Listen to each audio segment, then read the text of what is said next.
The new Boost Mobile network is offering unlimited talk, text, and data for just $25 a month for life. That sounds like a threat. Then how do you think we should say it? Unlimited talk, text, and data for just $25 a month for the rest of your life? I don't know. Until your ultimate demise. What if we just say forever? Okay. $25 a month, forever. Get unlimited talk, text, and data for just $25 a month with Boost Mobile forever. After 30 gigabytes, customers may experience slower speeds. Customers will pay $25 a month as long as they remain active on the Boost Unlimited plan.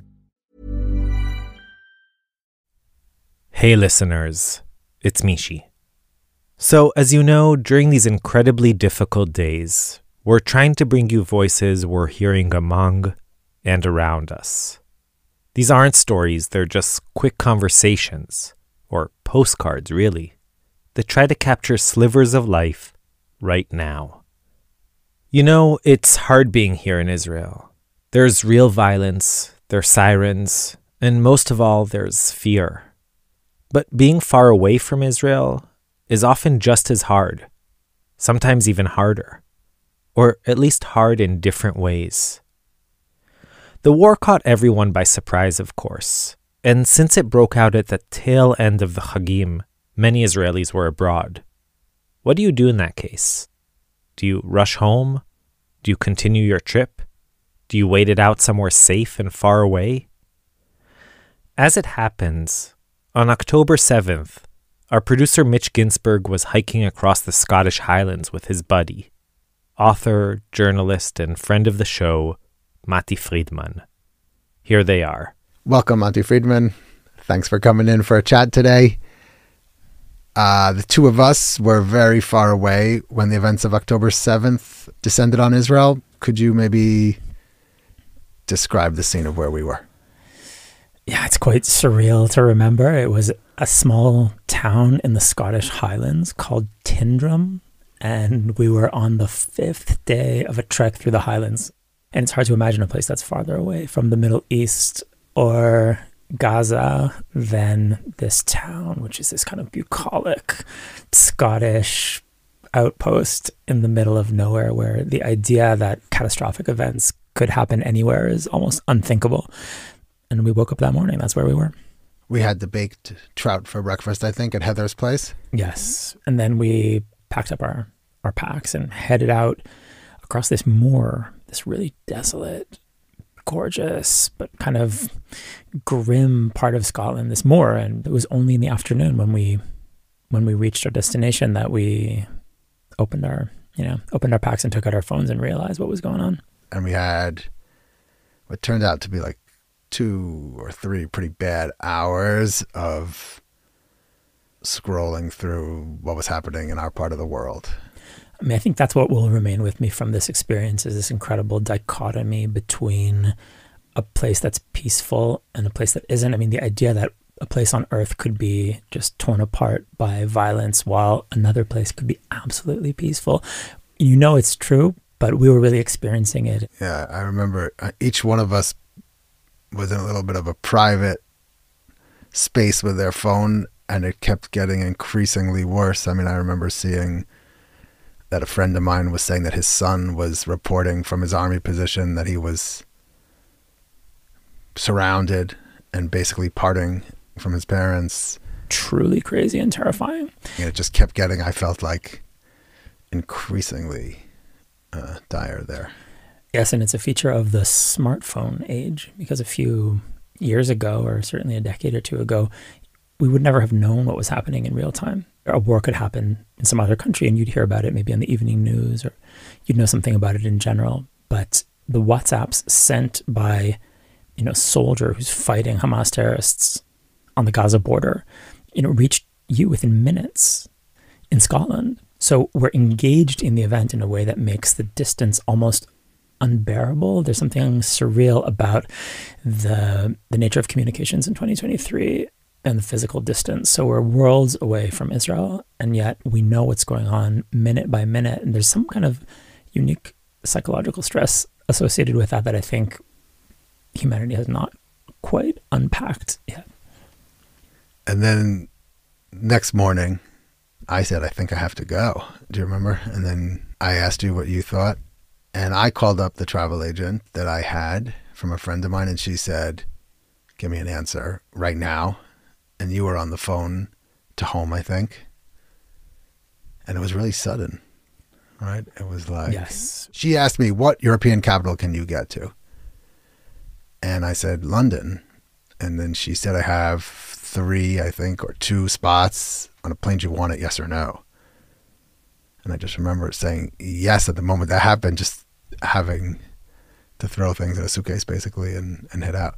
And I was hearing something different, which was that the foreign companies would not be flying and that I should wait for an Israeli ticket.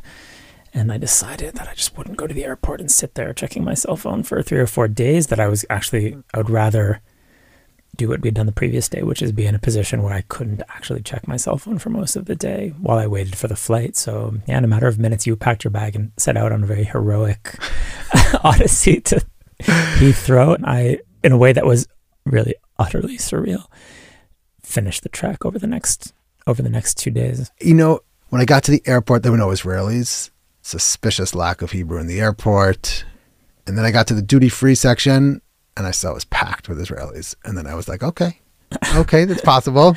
The Israelis not letting a war interfere with cheap whiskey and perfume. Absolutely. Absolutely. Laden with bags. At least the Israelis are here. So I know there's a good chance that we'll actually go somewhere. It wasn't only Jewish Israelis. I actually sat next to an Arab Israeli woman, and we spoke in English. But I felt that there was a certain amount of tension, and I felt that she wanted to stick to English throughout the journey. And it definitely felt like people wanting to get home. And also there were those who were, it was clear, were saying they were going to join the war effort. And there was one guy who jumped up, an American, who said something about, I'm going back to serve. And he seemed to be a newly religious person. And he made some impassioned plea about putting tefillin on. And throughout, I just prepared myself for the eventual, like, announcement over from the pilot being like, well, we're terribly sorry and we'll be forced to detour to Larnaca due to the war currently taking place in Israel. I knew there were sirens going off. Like, what are the chances they're actually going to land the plane outside Tel Aviv? And it didn't come, but I was braced for it the whole time. And sure enough, the pilot came on in the best British form that I really appreciate. He said promptly that there's glorious weather today over Tel Aviv, and we do wish you a safe and healthy arrival.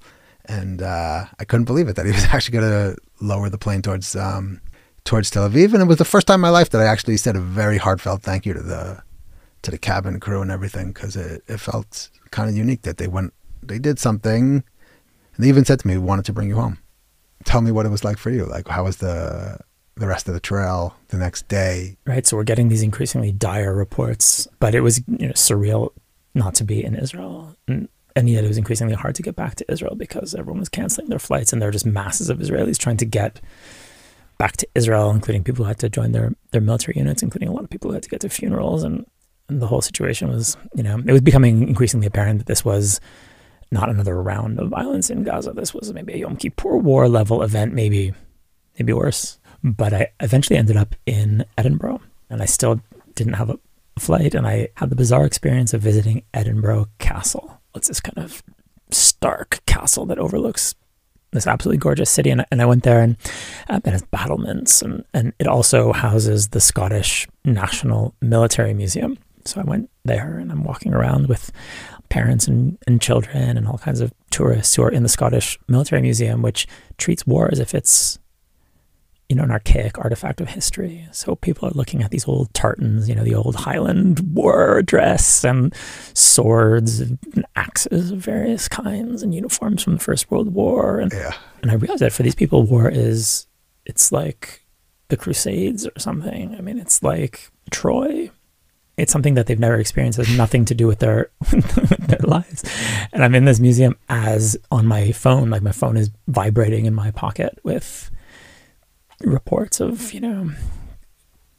the child of good friends of ours was badly wounded and abducted at the music festival in the South.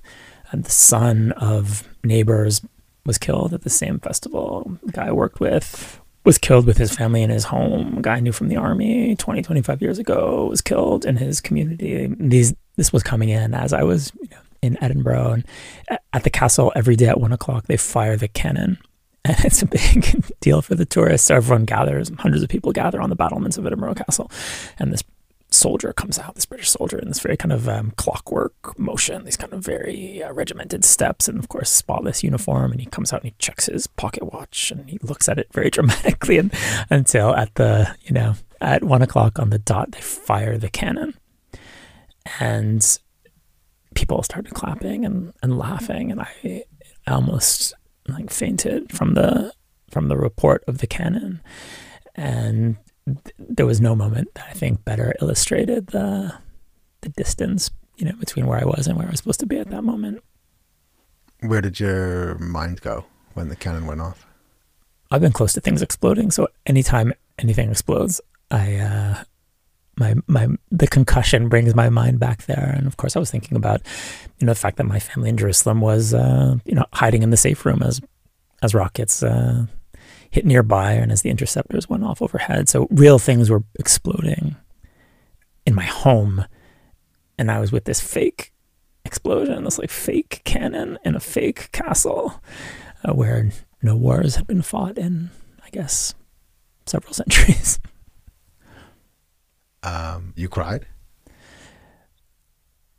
Yeah, it was, the bagpipes did their thing. Wow. All right, Matti. Thanks so much for coming in. Thank you for having me. יושב בסן פרנסיסקו על המים, שוטף את העיניים בכחול ובירוק, יפה בסן פרנסיסקו על המים, אז איך זה שאני מרגיש רחוק,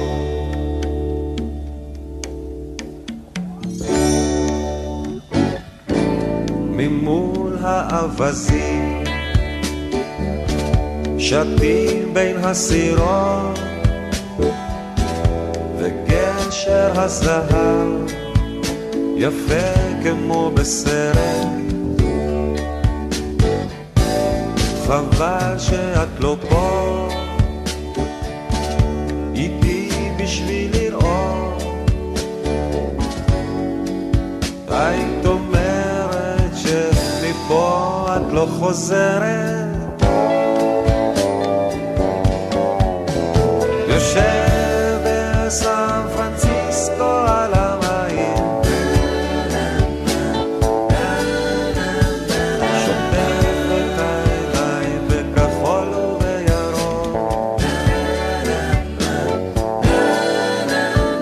יפה בסן פרנסיסקו על המים, אז איך זה שאני מרגיש רחוק,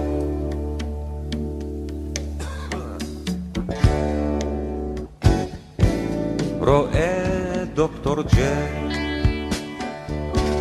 קורא הרשתות וקרים עבדול ג'בר נוגע בשמיים,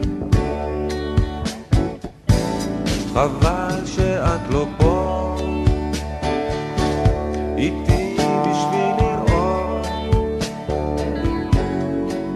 כל כך יפה בסן פרנסיסקו על המים, יושב בסן פרנסיסקו על המים, שוטף את העיניים בכחול ובירוק, יפה בסן פרנסיסקו על המים, אז איך זה שאני מרגיש רחוק,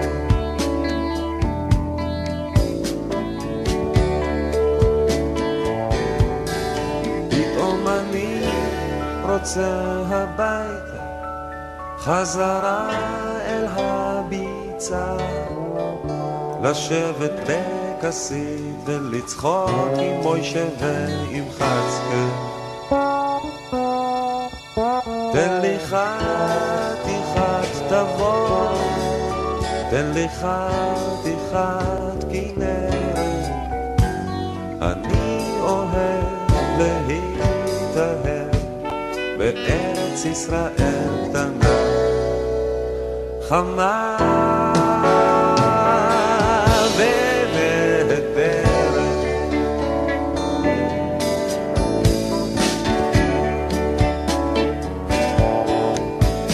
יושב בסן פרנסיסקו על המים,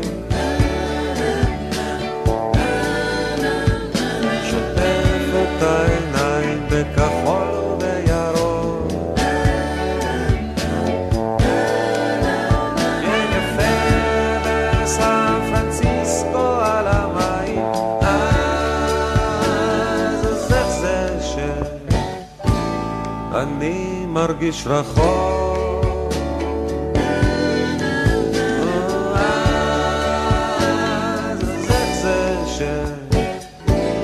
אני מרגיש רחוק.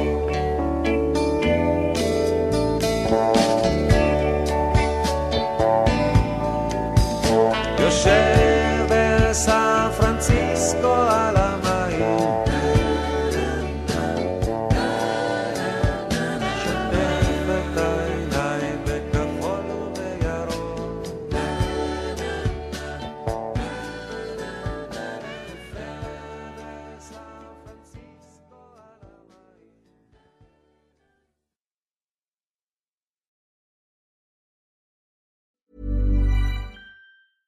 To everyone else, this is a task. But to you, this is opportunity. Switch to Boost Mobile and get the Coach Prime Moto G5G for $29.99 at boostmobile.com. The Boost Mobile network, together with our roaming partners, covers 99% of the U.S. population. Moto G5G for $29.99 when you switch with a new Unlimited Plus or Unlimited Premium plan activation. Online only. Taxes extra. All prices, fees, features, functionality, and offers are subject to change without notice. Visit boostmobile.com for details.